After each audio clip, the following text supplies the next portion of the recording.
ఓం పూర్ణమదః పూర్ణమిదం పూర్ణముదచ్యతే పూర్ణస్య పూర్ణమాదాయ పూర్ణమేవావశిష్యతే.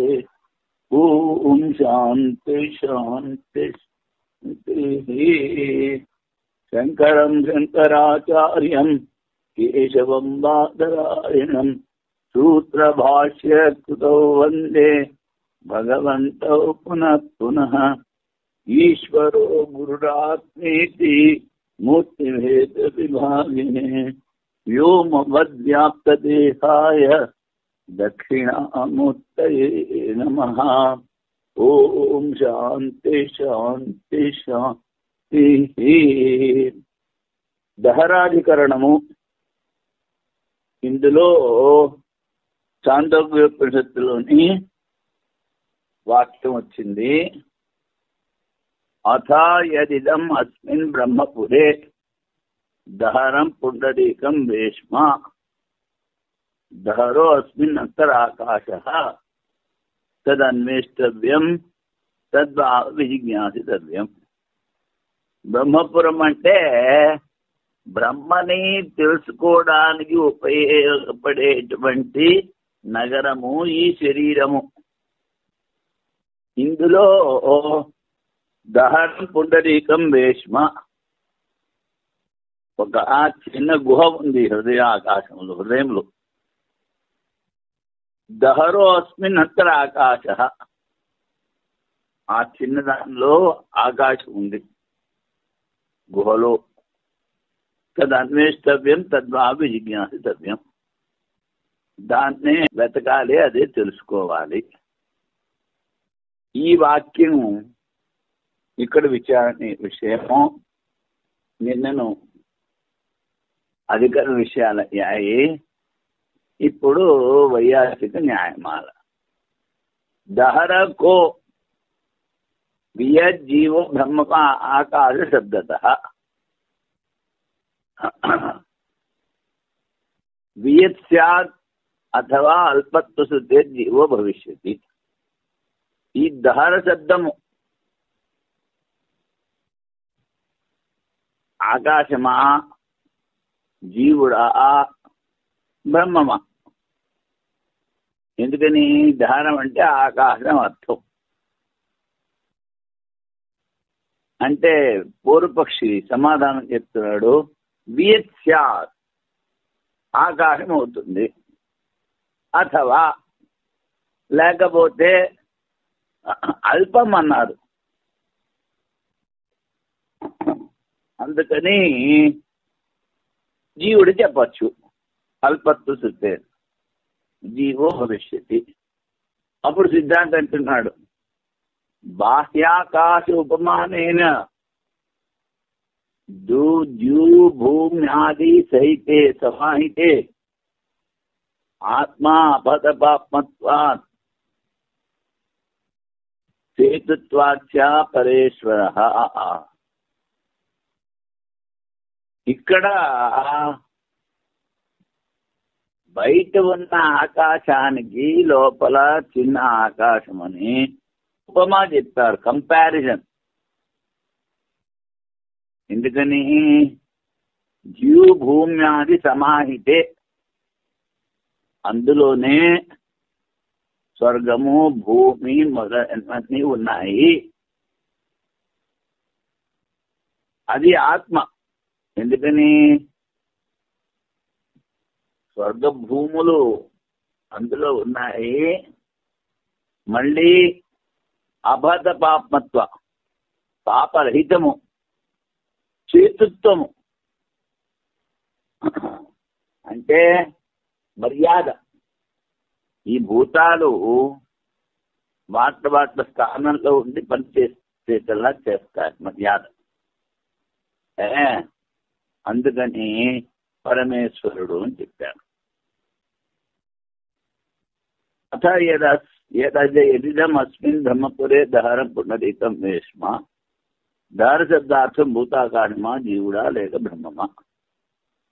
దహర శబ్దార్థం భూతాకాశం అనవచ్చును. ఆకాశ శబ్దం భూతాకాశం రూఢి. కనుక, లేకపోతే పరిచ్ఛిన్నమైన జీవుడు ధారసత్వార్థులు కావచ్చును. జీవితాలు పుట్టినది. ఇంతవరకు పూర్వపక్షం. అప్పుడు సిద్ధాంత సమాధానం చెప్తున్నాడు. బాహ్యాకాశంతో ఉపమానం చెప్పడం వలన, జీవు భూమ్యాదుల ఆధారమవుట వలన ఆత్మత్వ పాపరహితత్వ ధర్మలు చుట్ట వలన చేతు అంటే లోక మర్యాద స్థాపకుడు ఒకటి వలన ధారాకాశం పరమేశ్వరుడే.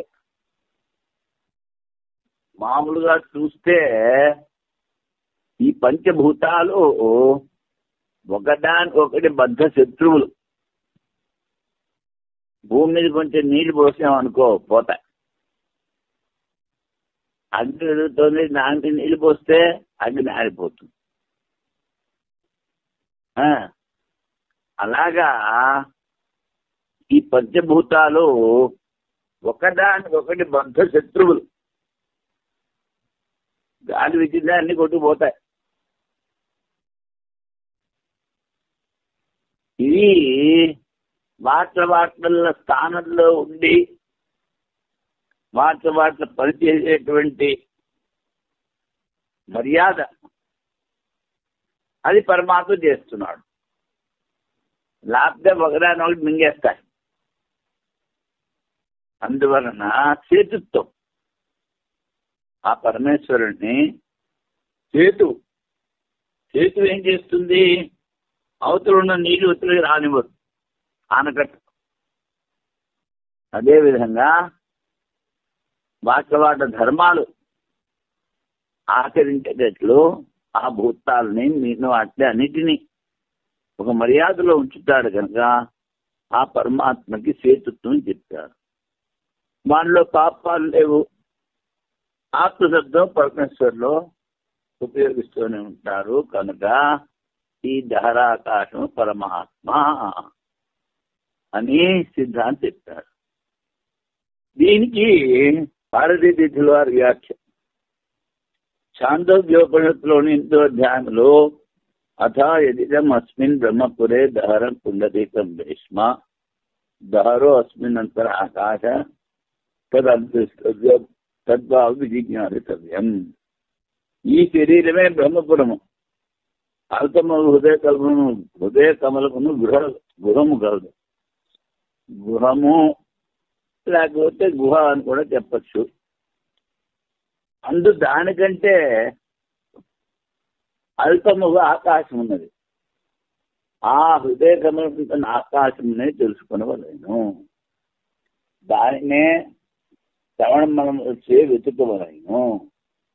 శ్రవణ మనములచే వెతుకవలేను. బ్రహ్మ యొక్క ఉపలబ్ధి స్థానం ఒకటిచే శరీరం బ్రహ్మపురం. ఆ హృదయ కమలం గల ఆకాశ విషయమున 3 సంశయములు గలవు. బీట్ శబ్దము ఆకాశంలో రూఢం. బీట్ అన్న శబ్దము ఆకాశంలో ఎప్పుడు ఉపయోగిస్తూ ఉంటారు. ధార శబ్దం ద్వారా అల్పత్వం చెప్పడం వల్ల పరిచ్ఛిన్న జీవుడు అని చెప్పచ్చు. ప్రకరణము బ్రహ్మ ప్రకరణం. అందుకని ఇక్కడ బ్రహ్మగాని చెప్పవచ్చు. అంటే ఈ సంశయానికి పూర్వపక్ష సమాధానం చేస్తుంది. బిఎస్ శబ్దం ఆకాశంలో రూఢమవుతున్నా ఆకాశం కానీ ధర శబ్దం ద్వారా అల్పత్వం చెప్పడం వల్ల పరిచ్ఛిన్న జీవుడు కానీ అవును, బ్రహ్మ కాదు అని పూర్వపక్షం. అప్పుడు సిద్ధాంతం సమాధానం ఆకాశ శబ్దవాచ్యం బ్రహ్మమే. యావాన్వాయం ఆకాశ తావానేషు అంతర్హృదే ఆకాశ అని అదే చాంద్రోగ్యంలో చెప్పారు. బయట ఉన్న ఆకాశం ఎంత పెద్దదో ఈ హృదయంలో ఉన్న ఆకాశం కూడా అంతే పెద్దది. బహిరాకాశం ఎంత పెద్దదో అంతే పెద్దది హృదయాకాశం.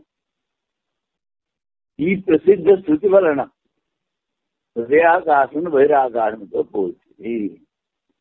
ఆకాశమునకు ఆకాశం ఉత్పానం కాజాలదు. అల్పమైన జీవుని వ్యాపక ఆకారంతో పోల్చలేము. లోక రూఢి శృతి రూఢి ద్వారా బాధ్యమవును. ఉభయస్మిన్ యావా పృథివీ అంతరేవ సమాహితే. ఈ హృదయాకాశంలో ఇవి రెండు, స్వర్గము భూమి, ఇందులో ఉన్నాయి అంటాడు. స్వర్గభూములు ఈ ఆకాశంలోనే సిద్ధమై ఉన్నవి. స్వర్గభూమి ఆదుల సంపూర్ణ జగత్తును ఆధారము ఈ ధారాకాశము నిలబడుతున్నది. అత ఏష ఆత్మ అపద పాప.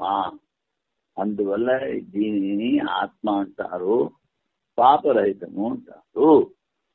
ఈ ధారాకాశమే సర్వకర్మ సంబంధం లేని ఆత్మ మరియు ఆత్మతో పాపరాహిత్యం వినపడుతున్నది.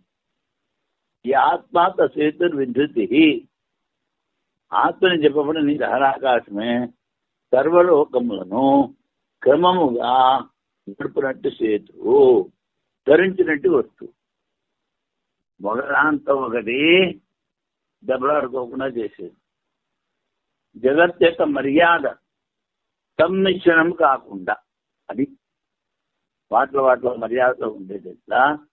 సేతువలే ఆత్మందరినీ ధరించున్నది. ఈ సేతువులను దహరాకాశం పరమాత్మే.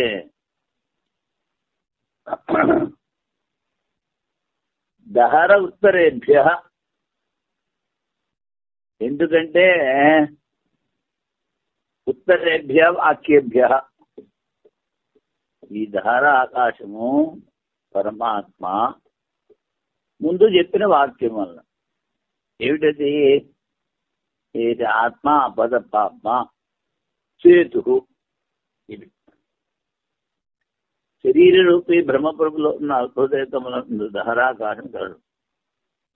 చెప్పిన దహరాకాశం పరమాత్మయే. ఉపసంహారంలో ఆకాశంతో పోల్చుట, స్వర్గభూముల ఆశ్రయము, ద్యావా పృథివీ అంతరేవ సమాహితే, ఆత్మతత్వము, ఆత్మ అపద పాప సేతు, సకల పాప రాహిత్యం మొదలగు ధర్మములు బ్రహ్మచిహ్నములు. కనుక ఈ దహరాకాశంలో ఉన్నదే పరమాత్మే. ఆకాశం భూతాకాశంలో రుణమవుతు వలన దహర పుండరీకంలో వినప్పుడు దహరాకాశము భూతాకాశము జీవుడా లేక పరమాత్మ. ఆకాశం భూతాకాశంలో రూఢమంటాడు పూర్వపక్షి. అందుకని ఇక్కడ ఆకాశం తీసుకోవాలా, జీవుడు తీసుకోవాలా, పరమాత్మ తీసుకోవాలా? రూఢి వల్ల దహరాకాశం భూతాకాశం అనవచ్చు. గీత్ అంటే ఆకాశంలో రూఢి, మనోపాధి వలన జీవుడు అనవచ్చును అన్నది పూర్వపక్షం. అప్పుడు సిద్ధాంత సమాధానం. ధారాకాశం పరమాత్మయే. ఎందుకని? శృతులు మళ్ళీ చెప్తున్నాయి. యావాన్ వాయం ఆకాశ స్థావానేషు అంతర్హృదయ ఆకాశ ఉభే అస్మిన్ యావా పృథివీ అంతరేవ సమాహితే. పైన ఎంత ఆకాశం ఉందో అంతే ఆకాశం హృదయంలో ఉంది. దీనిలో స్వర్గము భూములు ఇవి రెండు కూడా ఉన్నాయి, స్థితమై ఉన్నాయి. బయట ఆకాశం ఎంత పెద్దదో అంతే పెద్దది హృదయాకాశం. స్వర్గభూములు ఈ ఆకాశం స్థితమై ఉన్నది. ఏష ఆత్మ అబత పాప్మ విజరో మృత్యు మృత్యుర్వీతశోక. మళ్ళీ ఇదే ఆత్మ, దీనిలో పాపాలు లేవు, వృద్ధాప్యం లేదు, మృత్యువు లేదు, శోకం లేదు అని చెప్పారు. అది పరమాత్మ ధర్మాలు. ఈ ఆత్మ పాపరహితము, జరామరణ రహితము, శోకరహితము. ఆకాశం యొక్క పోలిక, ఉపమానత్వము, స్వర్గభూముల ఆశ్రయత్వము పోల్చి చూపించారు. ఉపమానం ఆకాశం స్వర్గభూముల ఆశ్రయత్వము, ఆత్మత్వం, అబద్ధపాపత్వం మొదలగు ధర్మముల ఉపదేశం వలన ధారాకాశం భూతాకాశం కానీ జీవుడు కానీ కాదు. మరి రూఢి లోకంలో ప్రయోగిస్తున్నారు కదా అంటాడు. రూఢి వల్ల భూతాకాశం అంటూ వీల్లేదు.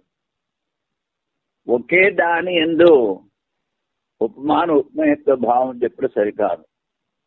ఆకాశంలో బయట లోపల కల్పిత భేదం ద్వారా ఉపమాన ఉపమేయం చెప్పవచ్చునని కుదరదు. ఉపమాన ఉపమేయత్వము రెండు ఒకటేలాగా ఉంటే అది కుదరదు. అందుకని లోపల బయట కల్పన చేసి చెప్పచ్చు కదా అంటాడు. అది కుదరదు.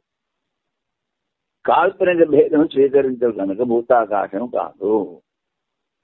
భేదాన్ని స్వీకరిస్తారు ఉపమాన ఉపమేయాల్లో.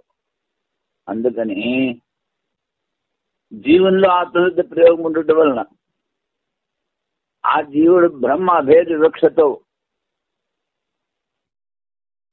సర్వగతత్వాదులు అన్ని చోట్ల వ్యాపించున్నాడు. దానశబ్ద వాచ్యమైన జీవునిలో సంభవము ఏమిటి? బ్రహ్మ అని చెప్తుంది. ముందు చెప్పిన కారణం వలన బ్రహ్మందు అన్ని ధర్మములు యుక్తి సంగతము. ఎత్తి చూసినను జీవుల్లో బ్రహ్మధర్మములు సంభవం కాదు. అందువల్ల పరమాత్మే దశబ్దార్థము. ఇప్పుడు ఇంకా కారణాలు చెప్తున్నాడు. హృదయంలో ఉన్న ధారాకాశం బ్రహ్మ. గతి శబ్దాభ్యాం తథా హి దుష్టం లింగంచ. గతి శబ్దాభ్యాం అంటే శృతులన్నీ వాటి గతి, మళ్ళీ అవి చెప్పే వాక్యాలు అలాగే చూడబడుతున్నాయి. అంటే బ్రహ్మార్థంలోనే హేతువు కూడా ఉంది అంటాడు లింగంచ. హృదయాకాశ రూపమైన బ్రహ్మలోకంలో ప్రతిదినము ప్రవేశించున్నారు అని ఈ వాక్యశేషంలో ప్రతిదినము బ్రహ్మలోక శబ్దము ద్వారా జీవుడు బ్రహ్మలో ప్రవేశించున్నాడని తెలుస్తున్నది. ప్రతిరోజు జీవుడు బ్రహ్మలోకం వెళ్ళి రాలేడు. మరి బ్రహ్మలో ప్రవేశిస్తున్నాడు అంటే ఈ ధారాకాన్ని బ్రహ్మమని చెప్పుకోవాలి. అన్యతలు కూడా జీవగమ్యము బ్రహ్మమని చెప్పుతున్నది. బ్రహ్మలోక బ్రహ్మలోక. మరి ఇక్కడ ధారాకాశాన్ని బ్రహ్మని ఎలా చెప్తారు? బ్రహ్మమే లోకము, బ్రహ్మలోకము అంటే హృదయంలో ఉన్నది బ్రహ్మమే. సామానాధికరణ్యం చెప్పుడు వలన ధారాకాశము బ్రహ్మమే. ప్రతిదినము జీవుడు హిరణ్యగర్భ లోకములు పూజాలడు. ధారాకాశము బ్రహ్మమే. ఇమా సర్వా ప్రజా అహరహర గచ్చంత్య ఏతం బ్రహ్మలోకం న విందంతి. ఇమా సర్వా ప్రజా, ఈ ప్రజలందరూ రోజు రోజు హృదయాకాశంలో ఉన్న ఏతం బ్రహ్మలోకం, బ్రహ్మలోకానికి పోతారు. కానీ ఎవ్వరికి అది బ్రహ్మని తెలియదు. న విందంతి. జీవులందరూ ప్రతిదినము ధారాకాశ రూపము బ్రహ్మలోకమునకు సుషుప్తిలో పోచున్నను దానిని తెలుసుకొనలేకున్నారు. ఈ ధారశబ్దం బ్రహ్మముగా చెప్పి ఆ బ్రహ్మ విషయ గమనము గతి బ్రహ్మశబ్దముల ద్వారా ధారాకాశం బ్రహ్మమన్నది. బ్రహ్మ విషయ గమనము బ్రహ్మలోక బ్రహ్మలోక. తర్వాత అహరహర బ్రహ్మ గచ్చతి అన్నాడు. అహరహర గచ్చంతం బ్రహ్మలోకం. అందుకని అలాగే ధారాకాశం బ్రహ్మని చెప్పారు. తథా సౌమ్య తథా సంపన్నో భవతి. సత్ బ్రహ్మవాచకం, సచ్చిదానందం. దానికి తృతీయ సదా, తృతీయ భక్తి. ఆ సత్ బ్రహ్మతో ఒకటవుతాడు సృష్టిలో అని కూడా చెప్తారు. జీవులు సృష్టిలో బ్రహ్మను పొందుతున్నారు. బ్రహ్మ విషయమైన గమనం చూడబడుతున్నది. బ్రహ్మమే లోకము, బ్రహ్మలోకము. ఇది కర్మధార సమాసము అంటారు. నీలశ్చ సౌత్పల, ఏది నీలమో అదే కమలము, ఏది కమలమో అదే నీలం, రెండు ఒకటే చోటు ఉన్నాయి. దీన్ని కర్మధార సమాసం అంటారు. ఏదైతే లోకము అదే బ్రహ్మము, ఏదైతే బ్రహ్మము అదే లోకము. ఆ బ్రహ్మలోకము ఏది? హృదయాకాశం. కర్మధార సమాసం ద్వారా సమానాధికరణ్యం, అభేదాన్వయ బోధకత్వము, రెండు ఒకటే. అభేదం చెప్పేది. ధారాకాశం బ్రహ్మమంతయు హేతువు. ప్రతిరోజు సుశక్తిలో జీవులు హిరణ గర్భలోకం పోవడం సంభవం కాదు. దృష్టేశ్చ మహిమ్నో అస్య అస్మిన్ ఉపలబ్ధే. ధృతి, ధృతి అంటే ధారణ. దృష్టేశ్చ మహిమ్నో, అన్నిటినీ ధరిస్తోంది ఈ బ్రహ్మ. అస్య అస్మిన్ ఉపలబ్ధే, బ్రహ్మ ప్రాప్తి ఈ హృదయాకాశంలోనే జరుగుతుంది. అందుకని ఆత్మసేతు అన్నిటినీ ధరించుతున్నది. ధృతేశ్చ అసయ ఆత్మ ధారణ కారణం వల్ల కూడా ధారాకాశం పరమాత్మే. మళ్ళీ ఏం చెప్పారు? ఏష భూతపాల, భూతాలన్నిటినీ పాలించేది, పరిపాలించేది. భూతమును పాలించే సేతు, అందరినీ ధరించువాడు, లోకమును ధరించువాడు అని మహిమపై శృతిలో చెప్పింది. ధృతి, ఈ ధరించుట పరమాత్మకే ఒప్పుతుంది, మిగిలినవి ధరించలేవు. ధారాకాశం నిర్దేశించి తేతుర్విద్యుతి ఏషాం లోకానాం అసంభేదాయ. ఆ పరమాత్మ సేతు, సేతు లాంటి సేతు. విధృతి, ధరించడం వల్ల ఏషాం లోకానాం అసంభేదాయ, ఈ లోకాలన్నీ ఒకటి దానితో ఒకటి కలిసిపోకుండా, నవగ్రహాలు ఒకదాని ఒకటి ఢీకొనకుండా అని ఈ ధారాకాశమే సర్వలోకములను క్రమముగా నడుపునట్టు సేతు, ధరించినట్టు చైతన్యం. వృత్తి కారణం వల్ల బ్రహ్మమే ధారాకాశము. ఏష పరమేశ్వర, ఏష భూతాధిపతి, ఏష భూతపాల, ఏష సేతుర్విధరణ, ఏషాం లోకానాం అసంభేదాయ. ఏష, ఇదే పరమేశ్వరుడు, సర్వభూతాధిపతి, అన్ని భూతాలకి అధిపతి. భూతపాల, అన్నిటినీ పరిపాలించేటువంటి వాడు. ఇది సేతు, ధరించేవాడు. ఏష లోకానాం అసంభేదాయ, ఈ లోకాలు ఒకదానితో ఒకటి కలిసిపోకుండా ఉండడానికి ధరించేటువంటి సేతు. సర్వభూతములకు అధిపతి, సర్వభూతమును పాలించువాడు, సర్వలోకమును క్రమంగా నడుపునటువంటి సేతు, సర్వమును ధరించువాడు.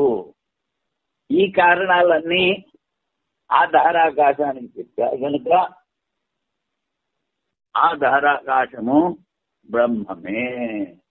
ఉదయ దేశంలోనే ఆ బ్రహ్మ మనకి ఉపలబ్ధి అవుతుంది. తస్మిన్ ఉపలబ్ధే. ప్రసిద్ధేశ్, ప్రసిద్ధి ఎక్కడ? శృతి వాంగ్మయంలో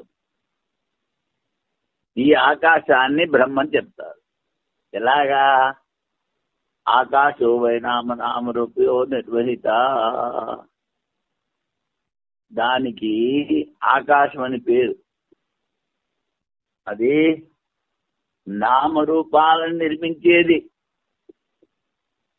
నామరూపాలు జడాకాశం నిర్మించలేదు. చైతన్యమైనటువంటి ఆ పరబ్రహ్మమే ఈ నామరూపాలు పూర్వకల్పంలో ఎలా ఉన్నాయో అలాగే సృష్టి చేసి అవే నామరూపాలు ఇస్తారు. వాట్లని జాతి అంటారు. గోగత జాతి. ఆ జాతి పూర్వం కల్పంలో ఎలా ఉందో ఇప్పుడు అలాగే ఉంటుంది. దానికి ఏం పేరు ఇప్పుడు అదే పేరు. అలాగా ఈ నామరూపాలను నిర్మించేది ఆ పరమాత్మ. ఆకాశ పరమాత్మ ప్రసిద్ధము. లోకరూఢి కంటే సౌతసూడి బలీయం. సౌతరూఢి బలీయం. ఆకాశోపైన నామరూపయో నిర్వహిత.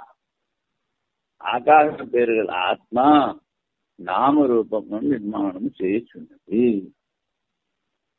సర్వాణి ఇమాని భూతాన్ని ఆకాశాదేవ సముత్పద్యంతే. ఈ భూతాలన్నీ ఆకాశం నుంచి ఉత్పత్తి అయ్యాయంటారు. మరి ఆకాశం నుంచి ఆకాశం ఉత్పత్తి అవుతుందా? జడము. కుండను ఉత్పత్తి చేయలేదు. కుమ్మరివాడు ఇంకో కుండ చెయ్యాలి అంటే ఇంకొంచెం మట్టి తీసుకుంటాడు, వాడు నిర్మిస్తాడు. అంతేకాని ఒక కుండ నుంచి ఇంకో కుండ పట్టదు. ఎందుకని? జడము గనక. అలాగే ఈ భూతాలన్నీ జడము. వీటిని నడిపించేది చైతన్యం వాటి లోపల ఉంది, అది వేరే సంగతి. కానీ ఒక భూతము తనలాంటి ఇంకో భూతాన్ని ఉత్పత్తి చేయలేదు. సర్వాణి ఇమాని భూతాన్ని ఆకాశాదేవ సముత్పద్యంతే. ఈ భూతాలన్నీ కూడా ఆకాశం నుంచే. అంటే ఆత్మన ఆకాశ సంభూత. ఆకాశాద్ వాయు, వాయురగ్ని అని చెప్పారు కనుక ఈ భూతాలన్నీ కూడా ఆకాశం నుండి ఉత్పత్తి అవుతున్నవి.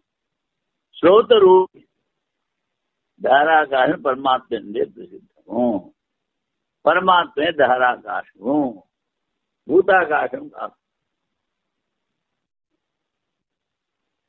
మరి భూతాకాశం కాబట్టి చైతన్య జీవుడు అని చెప్పచ్చు కదా అంటాడు. ఇతర పరామర్శాత్ సా ఇది చే నా అసంభవా. ఇతర అంటే జీవుడు. ఆకాశాన్ని చెప్పలేకపోతే సీమిత పరిమాణం వల్ల నువ్వు జీవుడు అని చెప్పు. అది జడం కాదు, చైతన్యం కదా. ఇతర నుంచి జీవుడు అని చెప్తే ఇది చే అసంభవం. ఈ భూతాలన్నిటినీ ధరించడము,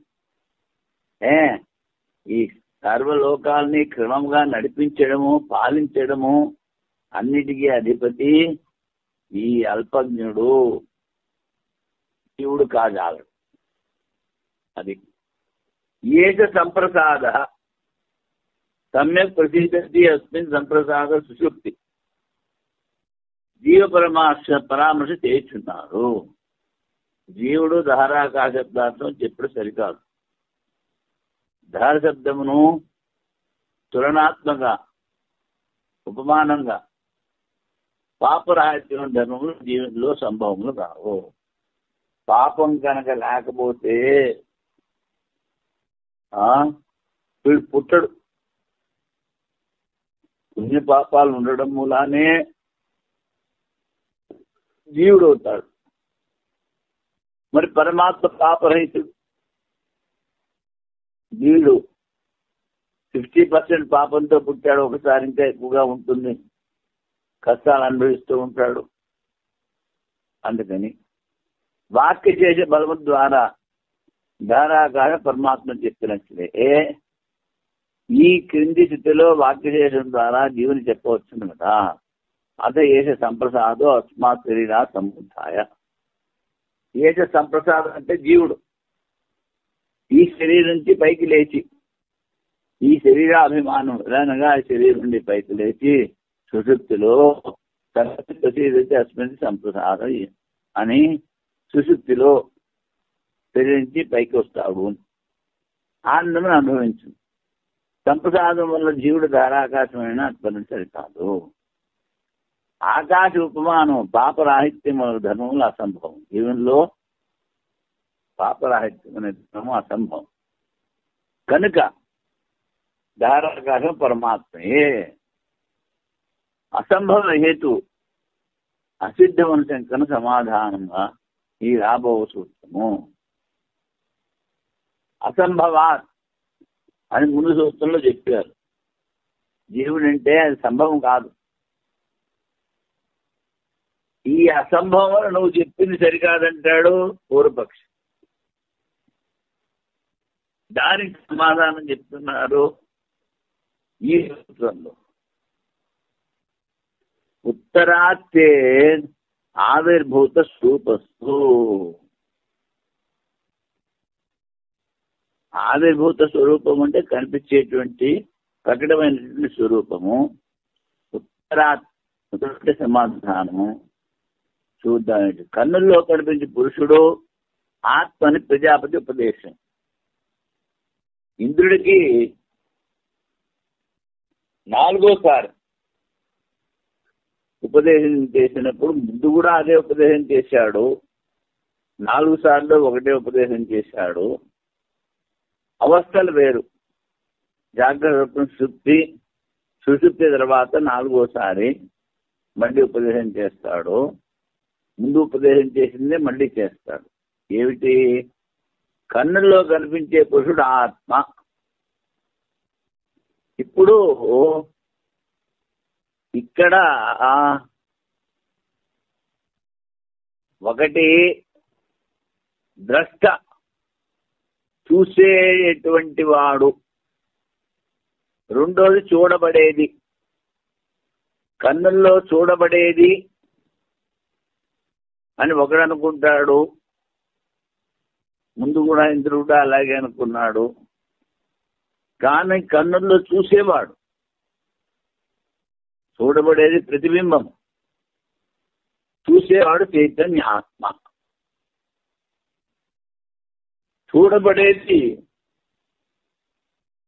చూసేవాడి కన్నా భిన్నము. ఇక్కడ ఎవడు చూస్తున్నాడో వాడు ఆత్మ, వాడే బ్రహ్మ అని చెప్పాడు ప్రజాపతి.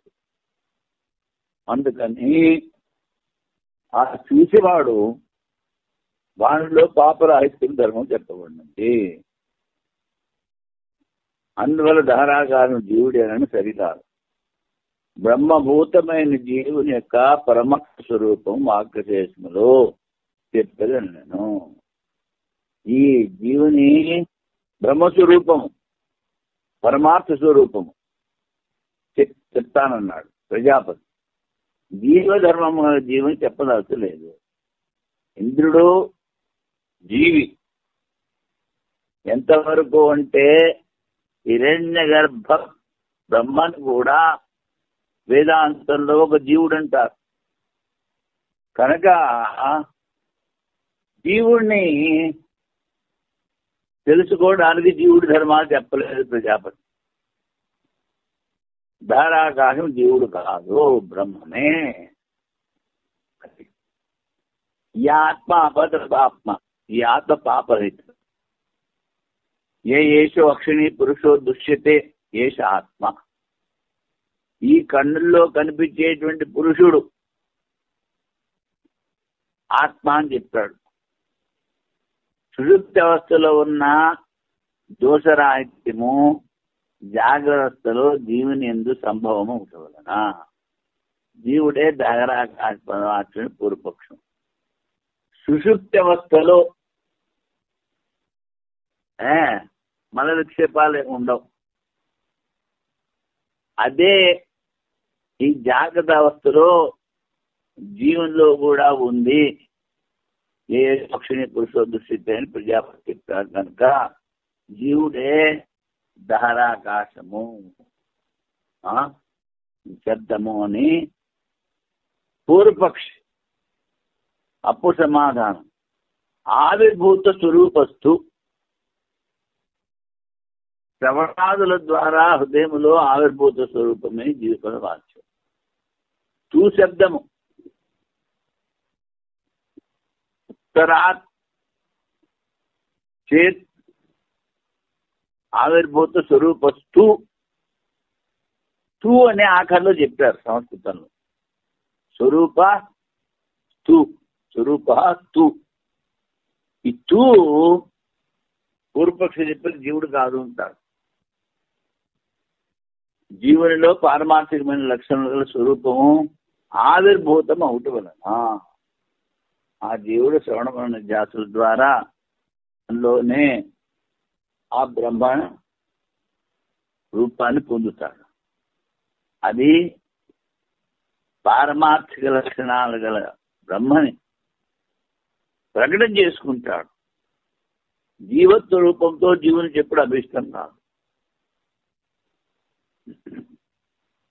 పరంజ్యోతి రూప సంపద్య స్వేన రూపేణ నిష్పద్యతే. ఎందుకని?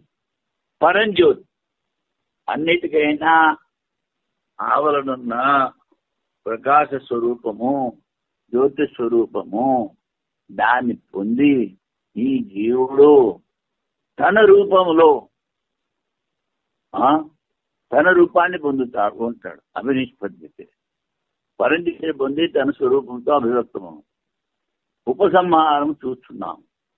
వివేకము విజ్ఞానము లేనప్పుడు అన్వివ్యక్త స్వరూపం. జీవుడికి వివేకము విజ్ఞానము లేకపోతే ఆ స్వరూపం ప్రకటన కాదు. వివేకము విజ్ఞానము కలిగినప్పుడు అభివ్యక్త స్వరూపం గల జీవుని బ్రహ్మగా చెప్పుడితే వివేకము విజ్ఞానము శ్రవణ ధ్యాసల ద్వారా ఆ జీవునిలో బ్రహ్మ ప్రకటమవుతుంది. అప్పుడు అపద పాపత్మాది సంభవమైనను జీవత్వం ఉన్నప్పుడు అపద పాపత్మాది బ్రహ్మలక్షణం సంభవం కాదు. జీవత్వం ఉంటే ఈ అపద పాపరాహిత్యము అన్నది కుదరదు. పూర్వదత్తులో చెప్పిన హేతువులు ఆకాశ ఉపమానము పాపరాహిత్యము జీవునిలో సంభవం కాదు. అందుకని దహరాకాశం పరమాత్మయే. అన్యార్థస్య పరామర్శ. ఇప్పుడు ఏష సంప్రసాద అని చెప్పారు. స్వేన రూపేణ పరంజ్యోతి సంపద్య స్వేన రూపేణ అభినిష్పద్యతే అని చెప్పారు. మరి ఇక్కడ జీవుని చెప్పలేదు అంటే జీవ పరామర్శ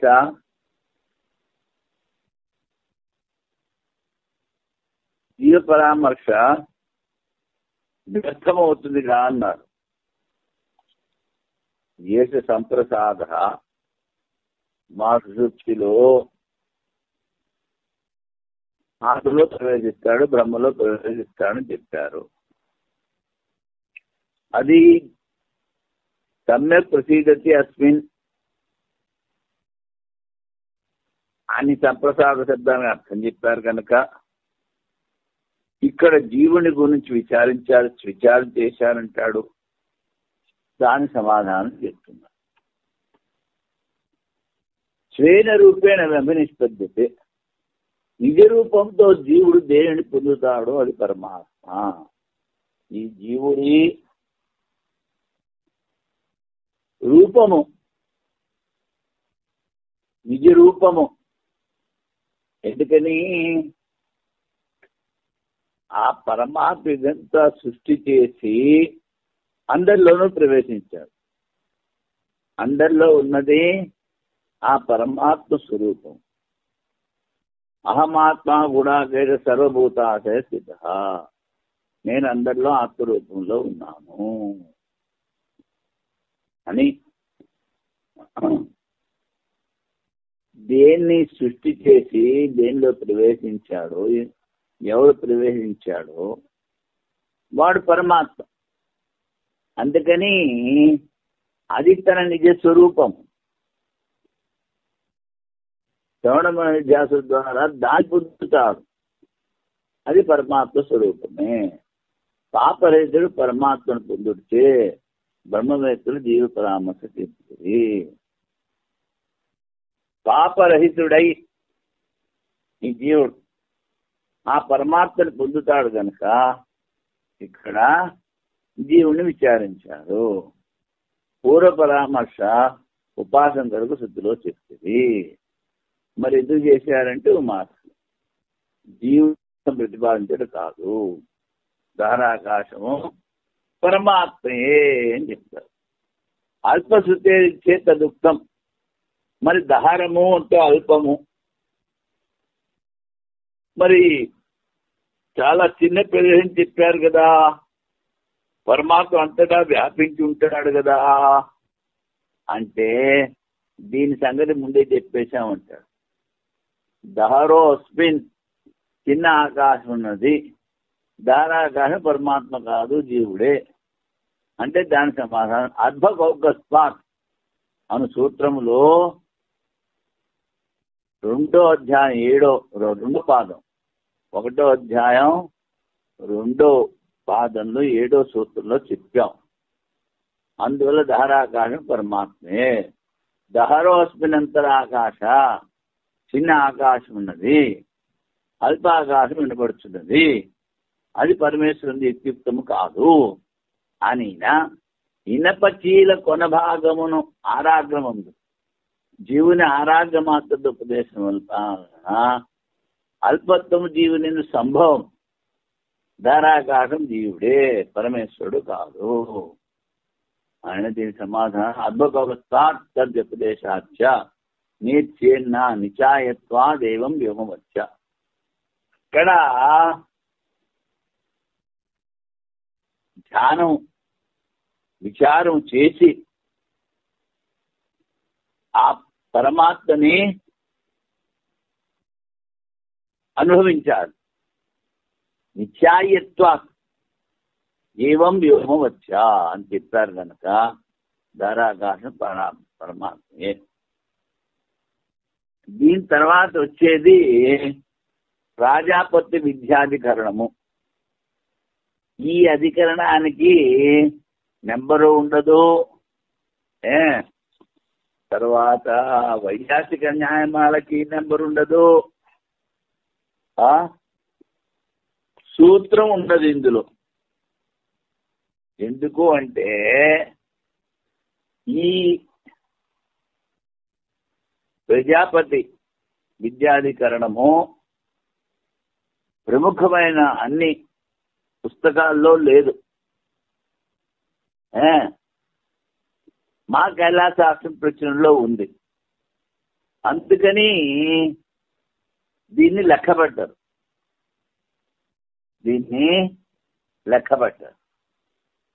కానీ విషయం ఏంటో తెలుసుకుందాం. ఈ అధికరణము కైలాసాస్త్ర ప్రచురణలోనే కానవచ్చును. దీని సూత్రములు లేవు, నెంబర్లు లేవు. అసంభవన ఆక్షేపం. ముందు నువ్వు చెప్పావు ధారాకాశం అన్నావు, అది అసంభవము అంటాడు సంగతి విషయం. ఈ ఆత్మ అభత పాప్మ ప్రజాపతికి వాక్యమే అధికరణం చేయండి. ప్రజాపతి ఇంద్రుడికి ఉపదేశం చేశాడు, ఈ ఆత్మ పాపరహితము. జాగ్రత్త అవస్థల్లో జీవుని పాపరహితంగా చెప్పిరా లేక బ్రహ్మని చెప్పిరా అని సంశయం. జాగ్రత్త సుప్త అవస్థలో జీవుని నిరూపించడం ఉచితము అని పూర్వపక్షి. ఈ ఆత్మ అవతపాత్మ స ఉత్తమ పురుష అనేది ఈశ్వరుడే ఈ ప్రసంగంలో ప్రతిపాద్య విషయం. ప్రసంగం జీవుని యొక్క నిజ రూపమును బోధించుటకు జాగ్రత్త అవస్థలు చెప్పారు. ఇది అధికరణానికి విషయాలు. ఇప్పుడు వైయాసిక న్యాయమాలు.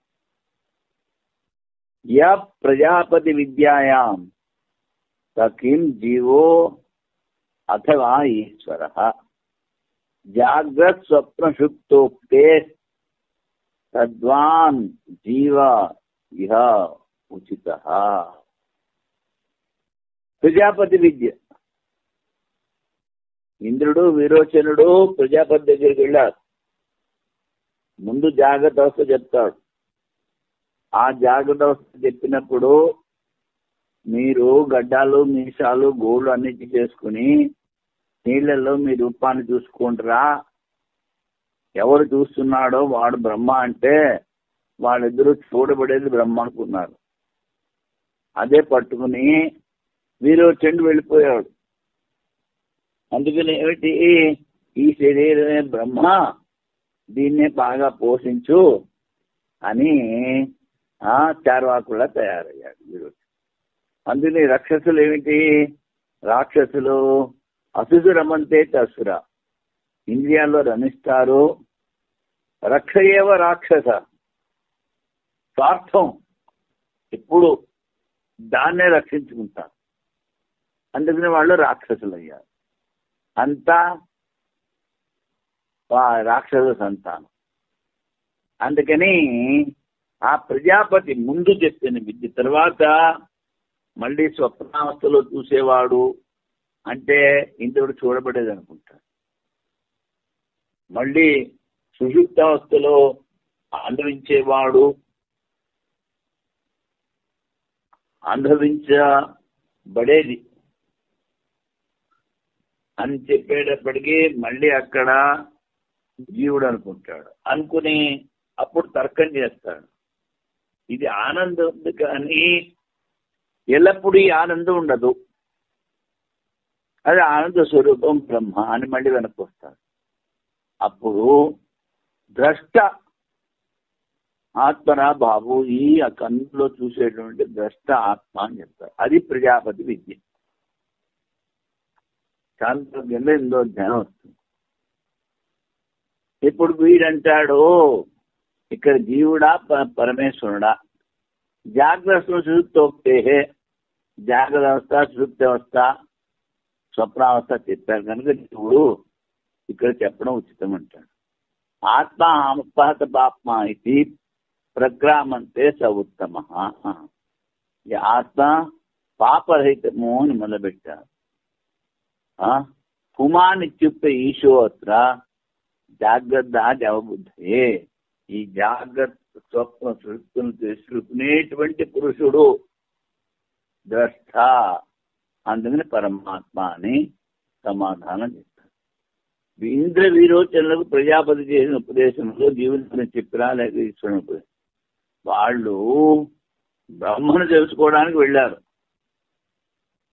ప్రజాపతి ఒక పెద్ద దండోరా వేశాడు.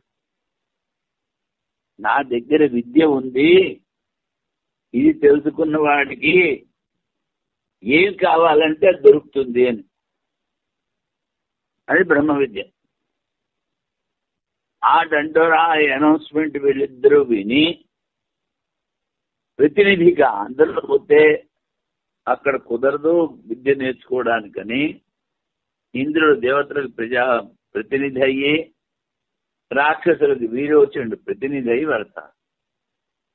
వెళ్తే మొదటి ఉపదేశంలోనే తిరిగి వచ్చేస్తాడు విరోచనుడు. ఇంద్రుడు విచారం చేసి చేసి చేసి ఆఖరి దాకా ఉండి అప్పుడు ఆత్మ అని తెలుసుకుంటాడు. ఎందుకంటే జీవుడి గురించి ఉపదేశం చేయరు. ఆత్మను ఉపక్రమించి ఉపసంహారంలో ఉత్తమ పురుష అని చెప్పారు. ఉత్తమ అని చెప్పటం వల్ల ఉపదేశ్వరుని ఈశ్వరునిదే. భారతీయ దీక్షల వారి వ్యాఖ్య. దహర విద్య తరువాత ప్రజాపతి విద్యలో ఇంద్ర విరోచన ప్రజాపతుల సంవాదం వినపడుతుంది. ఏషో అక్షిణి పురుషో దుష్యతే ఏష ఆత్మేతి హోవాచ. ప్రజాపతి చెప్పాడు, ఈ కన్నుల్లో కనిపించేటువంటి పురుషుడు ఆత్మ. జీవాత్మను చెప్పి పూర్వపక్షి అంటే జీవాత్మను చెప్పి, ఎందుకంటే అవస్థాత్రయములు చెప్పుట వలన అక్షిణీ పురుషుడు అన్న చోట జాగరణోపన్యాసం, స్వప్రేమ హిమానస్య రతి అన్న చోట స్వప్నావస్థలో మహిమను అనుభవిస్తున్నాడు. సుప్త సమస్త సంప్రసన్న స్వప్నం జ్ఞానాతి, నిద్రలో సంపూర్ణంగా ప్రసన్నుడై స్వప్నములు తెలుసుకుంటుంది సుషుప్తి. ఈ విధముగా అవస్థాత్రయములు చెప్పుడచే ఈ అవస్థలు గల జీవుని ఉపదేశమని చెప్పుట ఉచితము. ఈశ్వరుని యందు అవస్థలు లేవు అని పూర్వపక్షి. అప్పుడు దీని సమాధానం, ప్రజాపతి ఈశ్వరుని ఉపదేశించను. యా ఆత్మ అబద్ధ పాప విజరో విమృత్యు విశోక అని చెప్పాడు. పాపరహితము, జరామృత్యుములు లేనివి అని ఉపదేశించేశాడు. స ఉత్తమ పురుష, వాడు ఉత్తమ పురుషుడు. ముందు కూడా చెప్పాం, క్షర సర్వాణి భూతాని కూటస్థోక్షర ఉచితే ఉత్తమ పురుష స్వన్య అని గీతలో కూడా చెప్పారు. ఆ పరమాత్మని ఉత్తమ పురుషుడు అంటారు. జీవుని జాగ్రత్త అవస్థల వలన వ్యర్థమవును అంటే సరికాదంట. ఎందుకని కాకాచంద్ర న్యాయం ముందు వచ్చింది. అలాగే పరమాత్మ బోధ చేయటం ఉపయోగము కాన ఈశ్వరోపదేశము ప్రజాపతి విద్య. ఈ అధికరణము మిగిలిన పుస్తకాల్లో లేదు. అందుకని దానికి నంబర్ ఇవ్వలేదు. ఇప్పుడు ధరాధికరణము అన్నది మీరు చూస్తే దానికి నెంబర్ ఉంటుంది. అధికరణానికి ముందు ఎంత ఇచ్చారు? 23 ఇచ్చారు. ఈ ప్రజాపతి అధికరణానికి నెంబర్ ఇవ్వలేదు. ముందు అధికరణం అనుకృత్య అధికరణము, దీనికి నెంబర్ ఇచ్చారు. కనుక ఈ ప్రజాపతి అధికరణము కేవలము కైలాసాశ్రమం పుస్తకంలో ఉంది, మిగిలిన పుస్తకాల్లో లేదు. కనుక this may be some interpolation, లేకపోతే ఎవరు విద్వాంసులు జోడించుకుంటారు, ఏదైనా కానీ. అందుకని దీనికి ఇది ఎక్స్ట్రా కనుక దీనికి నెంబర్ ఇవ్వలేదు. ఇప్పుడు 24 అనుకృత్య అధికరణము రేపు చెప్పుకుందాం. ఓం పూర్ణమదః పూర్ణమిదం పూర్ణాత్ పూర్ణముదచ్యతే పూర్ణస్య పూర్ణమాదాయ పూర్ణమేవావశిష్యతే. ఓం శాంతి శాంతి శాంతి. శంకరం శంకరాచార్యం కేశవం బాదరాయణం సూత్రభాష్యకృతౌ వందే భగవంతౌ పునః పునః. ఈశ్వరో గురురాత్మేతి మూర్తిభేద విభాగినే వ్యోమవద్వ్యాప్తదేహాయ దక్షిణామూర్తయే నమః. ఓం శాంతి శాంతి శాంతి.